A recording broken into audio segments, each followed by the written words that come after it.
एक शहर बनारस जिसे लोग शिव की नगरी कहते हैं, मगर अप्रैल 2025 में ये नगरी एक खौफनाक कहानी का एपिसेंटर बन गई। एक कहानी जिसमें 19 साल की एक लड़की, 7 दिन और 23 आरोपी, 23 एक्यूज। ये नंबर सुनकर ही रूह कांप जाती है।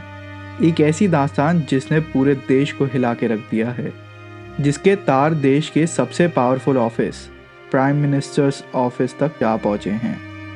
ये कहानी है इंसाफ की, एक ऐसी उलझी हुई गुत्थी जहां हर सच के पीछे एक और सच खड़ा है और हर सबूत पर एक नया सवाल। ये कहानी है वाराणसी फाइल्स की। Hello guys, welcome back to Spinny Tales. आज हम उस केस के बारे में जानेंगे जहां आरोपों का एक ऐसा जाल बुना गया कि सच और झूठ के बीच की लकीर ही मिट गई। हर क्राइम स्टोरी का एक सेंटर में एक इंसान होता है। इस कहानी के सेंटर थी एक 19 साल की लड़की। हम उसकी आइडेंटिटी प्रोटेक्ट करेंगे जैसे कि कानून कहता है, इसीलिए हम उसका नाम नहीं लेंगे, पर हम उसके सपनों के बारे में ज़रूर बात करेंगे। वो सिर्फ एक नंबर नहीं था, एक विक्टिम नहीं थी, वो एक क्लास 12वीं की स्टूडेंट थी जिसकी आंखों में स्पोर्ट्स में करियर बनाने के सपने थे। वाराणसी के लालपुर पांडेपुर इलाके में रहने वाली ये एक लड़की कॉमर्स की स्टूडेंट थी, लेकिन उसका असली पैशन था दौड़ना। रिपोर्ट्स के मुताबिक वो रोज़ यूपी कॉलेज जाती थी रनिंग प्रैक्टिस के लिए। उसका सपना था स्पोर्ट्स कोर्स में एडमिशन लेने का और एक एथलीट बनने का। उसके पिता ने भी अपने बयान में यही कहा, my daughter was planning on pursuing sports. एक सिंपल मिडिल क्लास फैमिली की लड़की जो अपने सपनों को पूरा करने के लिए मेहनत कर रही थी। उसकी ज़िंदगी बिल्कुल नॉर्मल थी, बिल्कुल आपके और हमारे जैसे। लेकिन उसे क्या पता था कि उसकी ज़िंदगी हमेशा के लिए बदलने वाली थी। 29 मार्च 2025 ये वो तारीख थी जब उसकी ज़िंदगी ने एक भयानक मोड़ लिया। अगले 7 दिन उसके लिए एक जीती जागती नर्क बन गए। जो मैं अब बताने जा रहा हूँ वो विक्टिम की मां द्वारा फाइल की गई पुलिस कंप्लेंट और विक्टिम के बयान पर बेस्ड है। एक ऐसी दास्तान जो किसी के भी रोंगटे खड़े कर दे। पहला दिन 29 मार्च। कहानी शुरू होती है जब वो अपनी एक फ्रेंड के घर जाती है। वापसी में उसकी मुलाकात एक एक्विंटेंस राज विश्वकर्मा से होती है। राज उसे लंका एरिया में अपने कैफ़े ले जाता है। वहाँ उसे एक कोल्ड ड्रिंक दी जाती है जिसमें नशा मिलाया हुआ था। कंप्लेंट के मुताबिक उस रात राज और उसके एक दोस्त ने उसके साथ बैड एक्ट्स किए।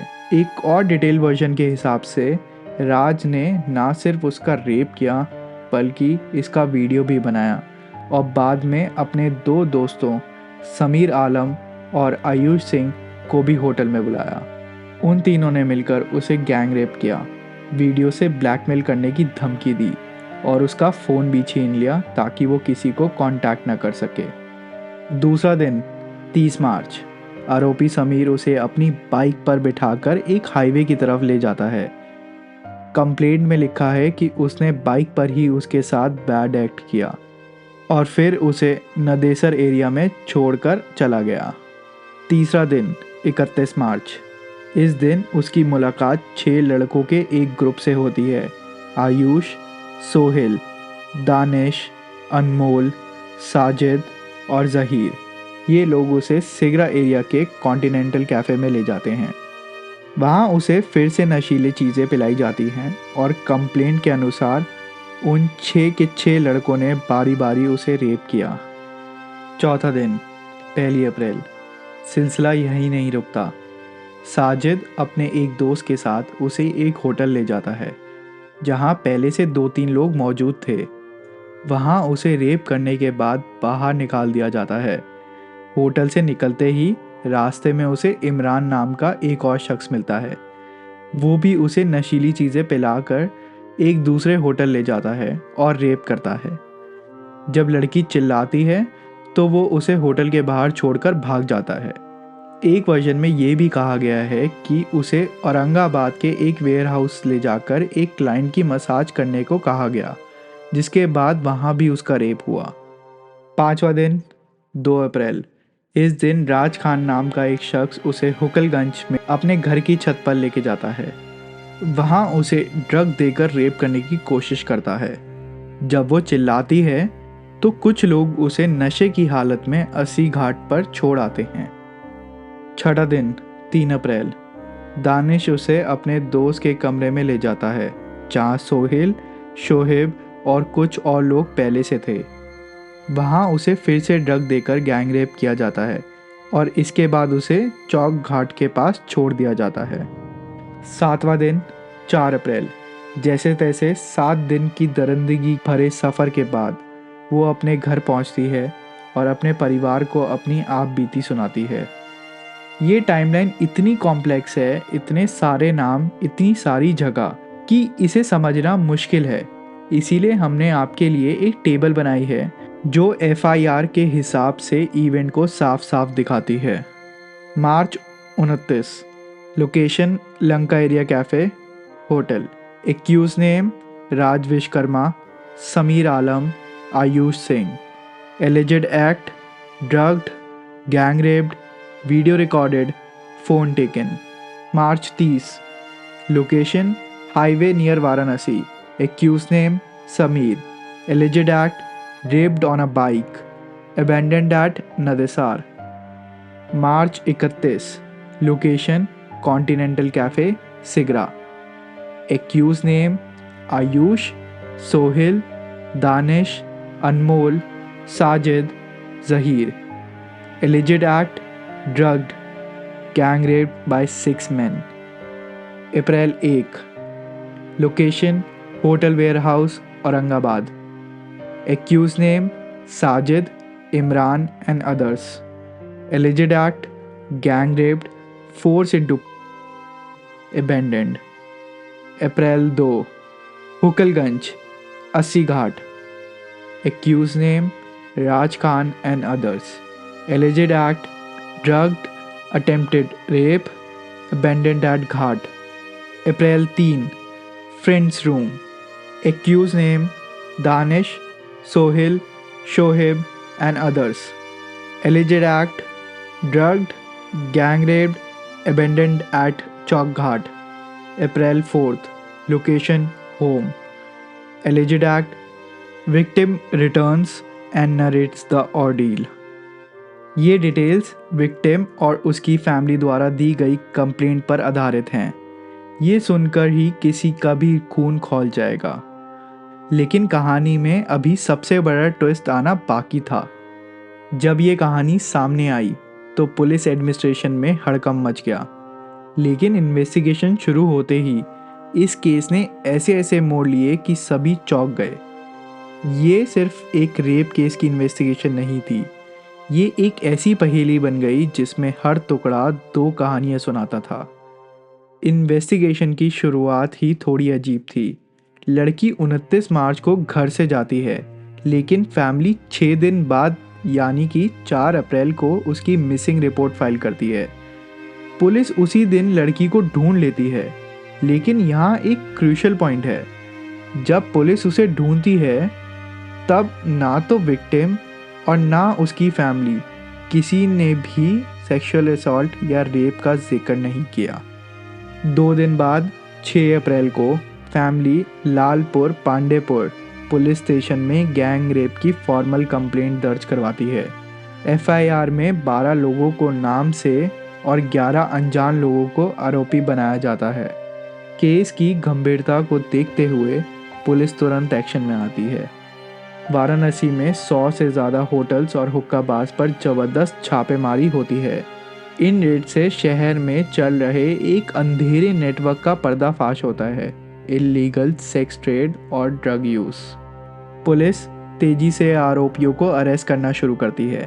16 अप्रैल तक कुल 14 लोगों को गिरफ्तार करके जुडिशियल कस्टडी में भेज दिया जाता है। इन आरोपियों में 12 नाम थे: राज विश्वकर्मा, समीर, आयुष, सोहिल, दानिश, अनमोल, साजिद, जहीर, इमरान, जैब, अमन और राज खान। इनका बैकग्राउंड मिक्स था, कुछ स्टूडेंट, कुछ बिजनेसमैन और कुछ होटल्स और दुकानों में काम करने वाले। इन्वेस्टिगेशन में ये भी सामने आया कि इनमें से एक आरोपी जो एक हुक्का बार चलाता था, उस पर 2022 में भी स्पा सेंटर के नाम पर सेक्स रैकेट चलाने का आरोप लग चुका था। तभी इस केस में एक हाई प्रोफाइल एंट्री होती है। 11 अप्रैल को देश के प्रधानमंत्री नरेंद्र मोदी जी, जो वाराणसी से एमपी भी हैं, शहर आते हैं। एयरपोर्ट पर उन्हें इस केस की पूरी ब्रीफिंग दी जाती है। वो केस की हैंडलिंग पर स्ट्रॉन्ग डिस्प्लेजर यानी सख्त नाराज़गी जताते हैं और स्ट्रिक्टेस्ट पॉसिबल एक्शन लेने का निर्देश देते हैं। पीएम की इंटरवेंशन का असर फ़ौरन दिखता है। इसे पुलिस पर ज़बरदस्त प्रेशर बन जाता है और अगले ही कुछ दिनों में केस की जांच कर रहे senior IPS officer DCP Varuna zone Chandrakant Meena को एलिजिबली इन्वेस्टिगेशन लैप्सेस यानी जांच में लापरवाही के आरोप में केस से हटाकर डीजीपी ऑफिस ट्रांसफ़र कर दिया जाता है। ये एक साफ संदेश था कि इस केस पर सबसे ऊपर से नज़र रखी जा रही थी और कोई भी गलती बर्दाश्त नहीं की जाएगी। लेकिन इस प्रेशर का एक और नतीजा निकला। जैसे ही केस हाई प्रोफाइल हुआ, कहानी ने एक और नया शॉकिंग मोड़ ले लिया। आरोपियों के परिवार चुप नहीं बैठे, उन्होंने प्रोटेस्ट करना शुरू कर दिया। पीएम के कॉन्स्टिट्यूएंसी ऑफिस तक मार्च किया और पुलिस कमिश्नर को मेमोरेंडम सौंपा। उन्होंने एक बिल्कुल अलग कहानी पेश की। उनका दावा था कि ये पूरा केस झूठा है, एक well planned strategy to blackmail people and extort money, यानी लोगों को ब्लैकमेल करके पैसा ऐंठने की एक साजिश है। उन्होंने यहाँ तक आरोप लगाया कि विक्टिम ने कंप्लेंट से कुछ नाम हटाने के लिए पैसों की डिमांड की थी। अपने दावों के सबूत के तौर पर उन्होंने पुलिस को डिजिटल एविडेंस दिए, सीसीटीवी फुटेज, इंस्टाग्राम चैट्स और सोशल मीडिया पोस्ट। इन सबूतों में विक्टिम उन दिनों में जब वो कैद होने का दावा कर रही थी, laughing and roaming around bike पर घूमते हुए और कुछ आरोपियों के साथ वॉलंटरीली बात करते हुए दिख रही थी। यहाँ तक कि विक्टिम की एक दोस्त, जो आरोपी राज विश्वकर्मा की बहन भी है, प्रोटेस्टर्स के साथ सामने आई और कहा कि विक्टिम उसके भाई से शादी करना चाहती थी, लेकिन उसके भाई ने मना कर दिया था, जिसके बाद ये झूठा आरोप लगाए गए। इस इन्वेस्टिगेशन की टाइमलाइन भी किसी फिल्म स्क्रिप्ट से कम नहीं है। 29 मार्च लड़की घर से जाती है। 4 अप्रैल मिसिंग रिपोर्ट फाइल होती है, लड़की मिलती है, पर 6 दिन की देरी और रेप का जिक्र ना होना। अप्रैल 6 गैंग रेप की एफआईआर दर्ज होती है और केस ऑफिशियल बनता है। अप्रैल 7 से 16 14 आरोपी अरेस्ट होते हैं पुलिस की तेज कार्रवाई से। अप्रैल 11 पीएम मोदी का इंटरवेंशन, केस हाई प्रोफाइल बन जाता है, प्रेशर बढ़ता है। अप्रैल 15 डीसीपी चंद्रकांत मीना को हटाया जाता है लापरवाही के लिए। अप्रैल 17 आरोपियों के परिवार का प्रोटेस्ट, एसआईटी का गठन, केस ने नया मोड़ लिया और दूसरी कहानी सामने आती है। तो अब पुलिस के पास दो कहानियां थी, एक तरफ एक लड़की का दर्दनाक बयान, दूसरी तरफ आरोपियों के परिवार के दावे और सबूत। ऐसे में इंसाफ का तराजू किस तरफ झुकता है? सच क्या था? इस गुत्थी को सुलझाने के लिए एक स्पेशल इन्वेस्टिगेशन टीम यानी एसआईटी का गठन किया गया। पहले लीगल चार्जेस की बात करते हैं। आरोपी पर भारतीय न्याय संहिता के बहुत गंभीर धाराएं लगाई थी। Section 71 gang rape, section 123 administering harmful substance, नशीली चीज़ें देना, सेक्शन 127(2) रॉन्गफुल कन्फाइनमेंट, गलत तरीके से बंधक बनाना, सेक्शन 126(2) ऑब्स्ट्रक्टिंग मूवमेंट, आने जाने से रोकना, सेक्शन 351(2) क्रिमिनल इंटिमिडेशन, जान से मारने की धमकी, सेक्शन 74 आउटरेजिंग मॉडेस्टी, महिला की गरिमा को ठेस पहुंचाना। लेकिन केस का सबसे बड़ा बैटल ग्राउंड बनी मेडिकल रिपोर्ट। इस रिपोर्ट ने केस को और भी उलझा दिया। प्रोसिक्यूशन के लिए रिपोर्ट में एक बड़ा सबूत था, विक्टिम को हेपेटाइटिस बी पॉजिटिव पाया गया। डॉक्टर्स ने कहा कि इसका एक कारण आरोपियों द्वारा इंजेक्शन के जरिए दिए गए इंटॉक्सिकेंट्स हो सकते हैं। ये विक्टिम के उस दावे को सपोर्ट करता है कि उसे बार बार ड्रग किया गया। लेकिन दूसरी तरफ डिफेंस के लिए भी ये रिपोर्ट एक अहम पॉइंट था। रिपोर्ट में no visible signs of injury और ट्रॉमा, यानी शरीर पर चोट या जख्मों के कोई निशान नहीं मिले। आरोपियों के परिवार ने इस पॉइंट को ज़ोर शोर से उठाया, ये कहते हुए कि अगर इतना ब्रूटल गैंग रेप हुआ होता तो शरीर पर जख्मों के निशान ज़रूर होते। इससे उनके उस दावे को बल मिला कि जो कुछ हुआ वो ज़बरदस्ती नहीं था। इस पूरी कन्फ्यूजन और कन्फ्लिक्टिंग एविडेंस के बीच 17 अप्रैल को पुलिस कमिश्नर मोहित अग्रवाल ने एक 8 मेंबर SIT, कुछ रिपोर्ट्स कहती हैं 6 मेंबर टीम बनाई। इस टीम को दोनों तरफ के दावों की जांच करने का काम सौंपा गया। विक्टिम के एलिगेशंस भी और एक्यूज के परिवारों के काउंटर क्लेम्स भी। SIT को अपनी रिपोर्ट 30 दिन में सबमिट करने के लिए कहा गया। और यहाँ आकर केस एक अजीब से ठहराव पर रुक जाता है। SIT का गठन के बाद पुलिस ने आगे की गिरफ्तारी पर, खासकर उन 11 अनआइडेंटिफाइड लोगों की गिरफ्तारी पर रोक लगा दी। उन्होंने कहा कि अब कोई भी अरेस्ट SIT की रिपोर्ट आने के बाद ही होगा। लेकिन सबसे हैरान करने वाली बात यह है कि उस 30 दिन की डेडलाइन के बाद क्या हुआ, इसकी कोई जानकारी पब्लिक डोमेन में अवेलेबल नहीं है। SIT की रिपोर्ट में क्या निकला? क्या आरोपियों पर चार्जशीट फाइल हुई? क्या वो 14 लड़के अभी भी जेल में हैं या उन्हें बेल मिल गई? इन सवालों के जवाब कहीं खो गए हैं। केस एक ऐसी जगह जाकर फ्रीज हो गया है जहां ना तो विक्टिम को इंसाफ मिला और ना ही आरोपियों पर लगे दाग साफ हुए। विक्टिम की मां ने PM मोदी से मिलकर अपनी बेटी का दर्द बताने और कठोर सज़ा की मांग करने की इच्छा जताई थी। उन्होंने कहा था, "The trauma has had a deep impact on her psyche. She is not keeping well." वहीं दूसरी तरफ आरोपियों के परिवार आज भी अपने बच्चों को बेगुनाह बता रहे हैं। ये केस हमें कई बड़े सवाल दे जाता है। सोशल मीडिया के इस दौर में सच क्या है? क्या किसी के Instagram पोस्ट उसके साथ हुए अन्याय को झुठला सकते हैं? जब एक केस पर इतना पॉलिटिकल और मीडिया प्रेशर हो तो क्या इन्वेस्टिगेशन निष्पक्ष रह पाती है? एक तरफ एक लड़की की ज़िंदगी भर का ट्रॉमा और दूसरी तरफ 14 लड़कों और उनके परिवारों पर लगा एक दाग है। वाराणसी फाइल्स एक आईना है जो हमारे समाज, हमारे सिस्टम और हमारे ट्रूथ के परसेप्शंस को एक असलियत दिखाता है।